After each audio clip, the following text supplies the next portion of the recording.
A comunidade Narrações Imersivas acaba de chegar. Torne-se membro e tenha acesso a todos os nossos livros, sem interrupções ou propagandas. E em formato de MP3, ouça diretamente da nossa plataforma no Hotmart.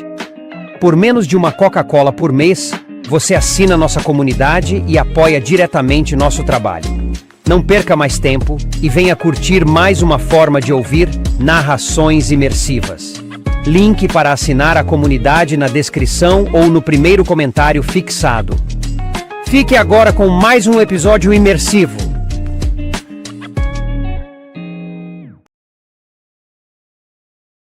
Percy Jackson e os Olimpianos. Escrito por Rick Riordan. Livro 2, O Mar de Monstros. Narração: Danilo Oliveira. Capítulo 4. Tyson brinca com fogo. Mitologicamente falando, se existe uma coisa que eu odeio mais do que trios de velhas, são touros. No último verão, lutei com o Minotauro no topo da colina meio-sangue. Dessa vez, o que vi lá em cima era ainda pior. 2 touros. E não touros comuns apenas, mas touros de bronze, do tamanho de elefantes. E mesmo aquilo não era ruim o bastante. É claro que eles também tinham de soltar fogo. Assim que saímos do táxi, as irmãs cinzentas se safaram a toda rumo a Nova York, onde a vida era mais segura. Nem sequer esperaram pelo pagamento extra de 3 dracmas. Simplesmente nos largaram à beira da estrada. Annabeth, com nada além de sua mochila e a faca. Tyson e eu, ainda com as roupas desbotadas de ginástica. Ah, céus! Disse Annabeth, olhando para a batalha violenta na colina. O que mais me preocupou não foram os touros em si, ou os 10 heróis de armadura de batalha completa cujos traseiros de bronze estavam levando uma surra. O que me preocupava era que os touros estavam se movimentando por toda a colina, inclusive atrás do pinheiro. Aquilo não deveria ser possível. As fronteiras mágicas do acampamento não permitiam que monstros passassem além da árvore de talha. Mesmo assim, os touros de metal estavam fazendo isso. Um dos heróis gritou: "Patrulha de fronteira! Aqui!" Uma voz de menina, rouca e familiar. Patrulha de fronteira? Pensei. O acampamento não tinha patrulha de fronteira. "É Clarice", disse Annabeth. "Venha, temos de ajudá-la." Normalmente, correr para ajudar Clarice não estaria no topo da minha lista de coisas a fazer. Ela era uma das maiores encrenqueiras do acampamento. Na primeira vez que nos vimos, ela tentou apresentar minha cabeça a uma privada. Também era filha de Ares, e eu havia tido um desentendimento muito sério com o pai dela no último verão. Portanto, agora o deus da guerra e todos os seus filhos basicamente não iam com a minha cara. Ainda assim, ela estava em dificuldades. Seus combatentes estavam se dispersando, correndo em pânico diante do ataque dos touros. A grama estava em chamas em grandes faixas em volta do pinheiro. Um herói gritava e agitava os braços enquanto corria em círculos. O enfeite de crina de cavalo em seu capacete ardendo como um cocar flamejante. A armadura da própria Clarice estava chamuscada. Ela lutava com um cabo de lança quebrada. A outra extremidade estava cravada inutilmente na junta metálica do ombro de um dos touros. Tirei a tampa da minha caneta esferográfica. Ela cintilou e foi se tornando cada vez mais comprida e pesada, até eu me ver segurando nas mãos a espada de bronze Anaclusmos. "Tyson, fique aqui. Não quero que se arrisque mais." "Não", disse Annabeth. "Precisamos dele." Olhei para ela. "Ele é mortal. Teve sorte com as bolas de queimado, mas ele não pode..." "Percy", Você sabe o que é aquilo lá em cima? Os touros de Colchis, feitos pelo próprio Hefesto. Não podemos combatê-los sem o filtro solar de Medeia, com o fator de proteção 50.000. Vamos ser queimados até virar torresmo. O quê de Medeia? Annabeth revirou a mochila e praguejou. Eu tinha um pote de essência de coco tropical na minha cabeceira, em casa. Por que não trouxe comigo? Tinha aprendido muito tempo atrás a não fazer muitas perguntas a Annabeth. Só me deixaria ainda mais confuso. Olhe, eu não sei do que você está falando, mas não vou permitir que Tyson seja frito. Percy. Tyson, fique aqui. Ergui minha espada. Vou entrar. Tyson tentou protestar, mas eu já estava correndo colina acima na direção de Clarice, que gritava com sua patrulha, tentando organizá-la em formação de falange. Era uma boa ideia. Os poucos que a ouviram formaram uma fileira ombro a ombro, encaixando seus escudos para forjar uma parede de couro e bronze, as lanças surgindo acima como cerdas de porco-espinho. Infelizmente, Clarice só conseguiu reunir 6 campistas. Os outros 4 ainda corriam em círculos com o capacete em chamas. Annabeth correu até eles, tentando ajudar. Provocou um dos touros para que a perseguisse e depois ficou invisível, confundindo o monstro completamente. O outro touro investiu contra a linha de Clarice. Eu estava a meio caminho colina acima. Não era perto o bastante para ajudar. Clarice ainda nem me vira. O touro se movimentava depressa demais para uma coisa tão grande. A carcaça metálica brilhava ao sol. Tinha rubis do tamanho de punhos no lugar dos olhos e chifres de prata polida. Quando abria a boca articulada, uma coluna de chamas incandescentes era expelida. Mantenha uma linha!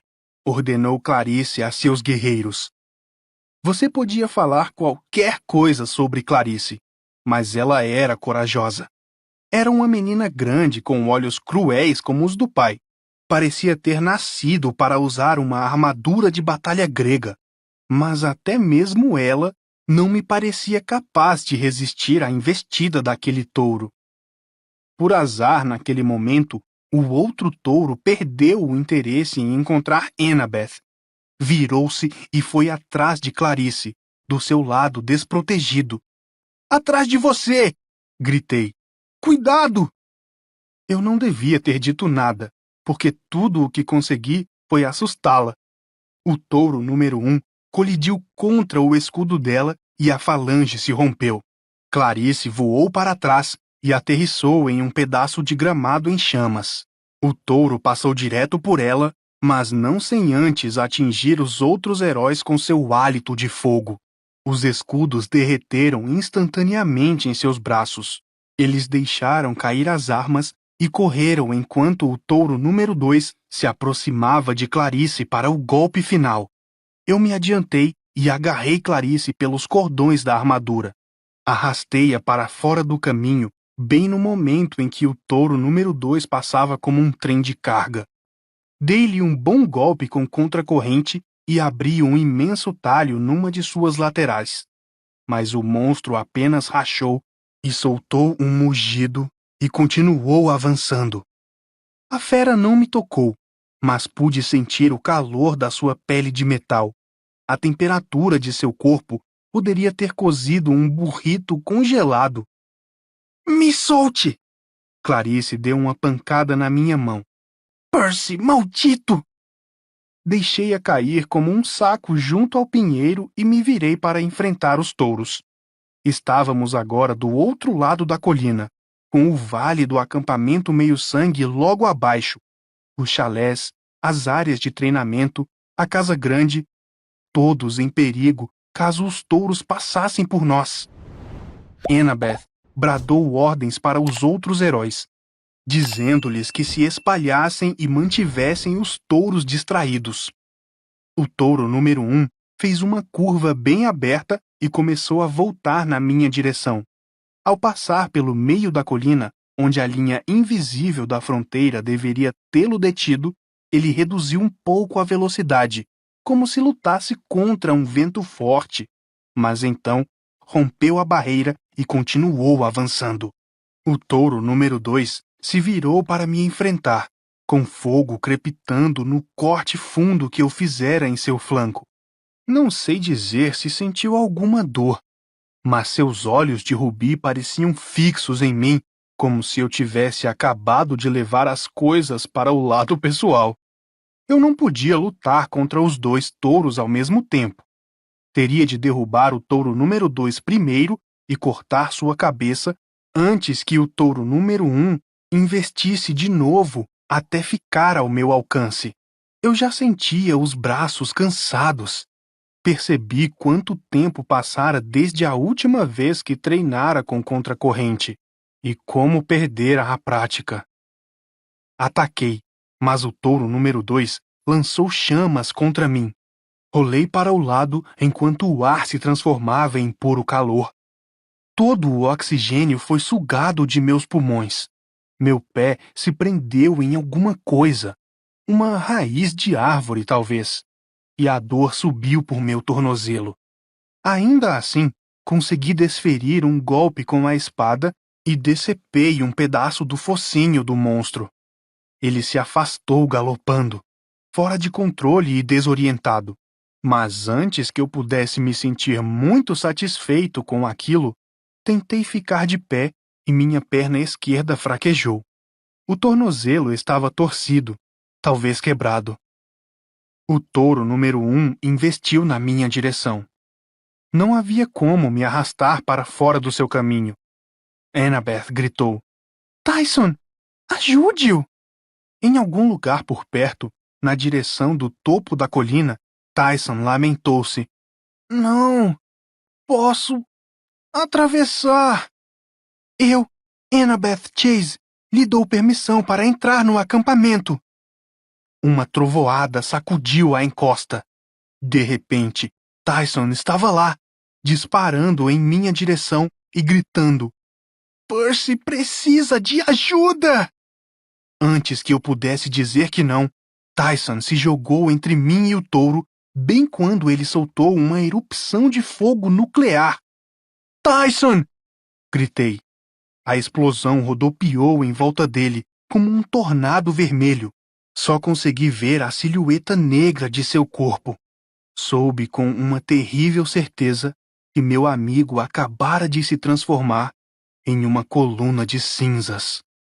Mas quando o fogo diminuiu, Tyson ainda estava lá, de pé, completamente ileso. Nem mesmo suas roupas surradas foram chamuscadas. O touro deve ter ficado tão surpreso quanto eu, porque antes que pudesse exalar uma segunda erupção, Tyson cerrou os punhos e golpeou a cara dele. Vaca malvada! Seus punhos abriram uma cratera no lugar onde estaria o focinho do touro. 2 pequenas colunas de fogo irromperam dos ouvidos. Tyson acertou-o de novo e amassou o bronze sob suas mãos, como papel alumínio. A cabeça do touro agora parecia um boneco de meia virado do avesso. No chão! Berrou Tyson. O touro cambaleou e caiu de costas. As pernas balançaram debilmente no ar, o vapor escapando pela cabeça e outros lugares esquisitos. Annabeth correu para ver como eu estava. Meu tornozelo parecia estar cheio de ácido, mas ela me deu um pouco de néctar do Olimpo em seu cantil e imediatamente comecei a me sentir melhor. Havia um cheiro de queimado que depois percebi que vinha de mim. Os pelos em meus braços tinham ficado completamente chamuscados. E o outro touro? Perguntei. Annabeth apontou colina abaixo. Clarice tinha cuidado da vaca malvada número 2. Ela a empalara pela pata traseira com uma lança de bronze celestial. Com o focinho semi-destruído e um enorme talho no flanco, o bicho tentava correr em câmera lenta, andando em círculos como algum tipo de animal de carrossel. Clarice tirou o capacete e marchou em nossa direção. Uma mecha do seu cabelo castanho fibroso estava fumegando, mas ela parecia nem notar. Você estragou tudo! Berrou ela para mim. Eu tinha tudo sob controle! Eu estava atordoado demais para responder. Annabeth resmungou. Bom ver você também, Clarice. Ah! Gritou Clarice. Nunca, nunca tente me salvar de novo! Clarice, disse Annabeth, você tem alguns campistas feridos. Aquilo a fez cair em si. Até mesmo Clarice se preocupava com os soldados sob seu comando. Eu vou voltar! Rosnou ela, e depois se afastou pesadamente para avaliar os danos. Olhei para Tyson. Você não morreu. Tyson baixou os olhos como se estivesse com vergonha. Desculpe-me. Vim ajudar. Desobedeci a você. Culpa minha, disse Annabeth. Não tive escolha. Eu tinha de deixar Tyson cruzar a fronteira para salvá-lo. Caso contrário, você teria morrido. Deixá-lo cruzar a fronteira? Perguntei. Mas... Percy, disse ela, você já olhou para Tyson com atenção? Quer dizer, para seu rosto, ignorar a névoa e realmente olhar para ele. A névoa faz os seres humanos verem apenas o que seu cérebro pode processar. Eu sabia que ela podia enganar semideuses também, mas... Olhei para o rosto de Tyson. Não foi fácil. Sempre tive dificuldade de olhar diretamente para ele, embora nunca tivesse entendido muito bem o porquê. Achava que era só porque sempre havia manteiga de amendoim nos seus dentes tortos. Forcei-me a focalizar seu nariz grande e sem jeito. Depois, um pouco mais acima, seus olhos. Não olhos. Um olho. Um grande olho, castanho bezerro, bem no meio da testa, com os cílios grossos e grandes lágrimas escorrendo pelas bochechas dos dois lados. Tyson? Gaguejei. Você é um... Ciclope, sugeriu Annabeth. Um bebê, a julgar pela aparência. Provavelmente foi por isso que ele não conseguiu atravessar a fronteira como os touros. Tyson é um dos órfãos sem teto. Um dos quê? Eles estão em quase todas as grandes cidades, disse Annabeth, de um jeito desagradável. São erros, Percy. Filhos de espíritos da natureza e deuses. Bem, normalmente, um deus em particular. E nem sempre são perfeitos. Ninguém os quer. Eles são jogados de lado. Crescem nas ruas sozinhos. Não sei como esse o encontrou, mas ele obviamente gosta de você. Devemos levá-lo a Kiron e deixar que ele decida o que fazer. Mas o fogo... Como... Ele é um ciclope. Annabeth fez uma pausa, como se estivesse se lembrando de algo desagradável. Eles operam as forjas dos deuses. Precisam ser imunes ao fogo. É o que eu vinha tentando lhe dizer. Eu estava completamente chocado. Como nunca percebera o que Tyson era? Mas eu não tinha muito tempo para pensar nisso naquele momento. Toda a encosta da colina estava em chamas. Heróis feridos precisavam de atenção. E ainda havia 2 touros derrubados para descartar, e eu não fazia ideia de como eles iriam caber nas nossas caçambas normais de lixo reciclável. Clarice voltou e limpou a fuligem da testa. Jackson, se você puder aguentar, levante-se. Precisamos carregar os feridos de volta para a casa grande e informar a Tântalo o que aconteceu. Tântalo? Perguntei. O diretor de atividades, disse Clarice impaciente. O diretor de atividades é Kiron. E onde está Argus? Ele é o encarregado da segurança. Devia estar aqui. Clarice fez uma cara amarga. Argus foi despedido. Vocês dois estiveram afastados por muito tempo. As coisas estão mudando. Mas Kiron... Ele treina garotos para combater monstros há mais de 3.000 anos. Não pode ter simplesmente ido embora. O que aconteceu?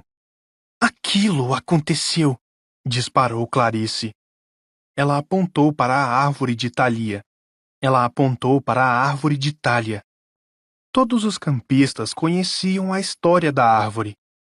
6 anos antes, Grover, Annabeth e 2 outros semideuses chamados Thalia e Luke chegaram ao acampamento meio-sangue perseguidos por um exército de monstros. Quando se viram acuados no topo da colina, Thalia, filha de Zeus, montou resistência ali, para dar tempo aos amigos de alcançar a segurança. Quando ela estava morrendo, Zeus se apiedou e a transformou em um pinheiro. Seu espírito reforçou as fronteiras mágicas do acampamento, protegendo-o de monstros. O pinheiro estava lá desde então, forte e saudável. Mas agora suas folhas estavam amarelas. Uma enorme pilha de folhas mortas se acumulava na base da árvore. No centro do tronco, a 1 metro do chão, havia uma perfuração do tamanho de um buraco de bala, gotejando seiva verde. O gelo cortou meu peito. Agora eu entendia por que o acampamento estava em perigo. As fronteiras mágicas estavam falhando porque a árvore de Thalia estava morrendo. Alguém a envenenara.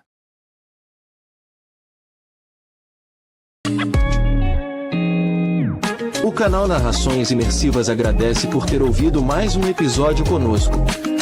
Acompanhe nossa página no Instagram e fique por dentro de todas as novidades do canal. E se você vê valor nesse projeto, considere apoiá-lo.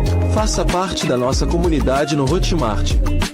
Até a próxima com mais uma narração imersiva.